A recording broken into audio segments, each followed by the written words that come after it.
পাপড় চলে বোর পাপড় চালিয়ে গেছেন দেখা যাক it's a rocket shot maximum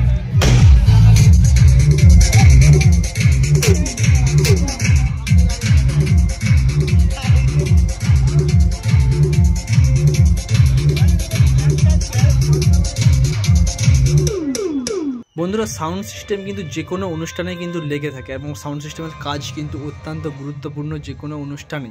তো বন্ধুরা আজকে আমরা চলে আসলাম চন্দ্রকোনা টাউনের চ্যালেঞ্জ কাপ দেখতে এবং এসে দেখলাম এখানে সাউন্ড সিস্টেম টোটালি দায়িত্বে আছে কিন্তু চন্দ্রকোনা টাউনেরই একটা সেটআপ যেটার নাম হলো এমএস মিউজিক।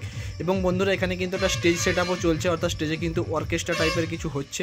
তো সেই অর্কেস্ট্রা প্লাস এখানে যে খেলা হচ্ছে তার অ্যানাউন্সমেন্ট থেকে শুরু করে সমস্ত কিছু এবং অনেক কিছু কিন্তু বক্সও লাগিয়েছে এবং অনেক কিছু কিন্তু অ্যাম্পলিফায়ারও লাগিয়েছে এমএস মিউজিক। সাথে দেখতে পাচ্ছ একটা বড় একটা কিন্তু মিক্সারও লাগিয়ে রেখেছে এমএস মিউজিক এবং সাইডে কিন্তু বক্সও আছে, এখানে দেখতে পাচ্ছ পপ বেস লাগানো আছে।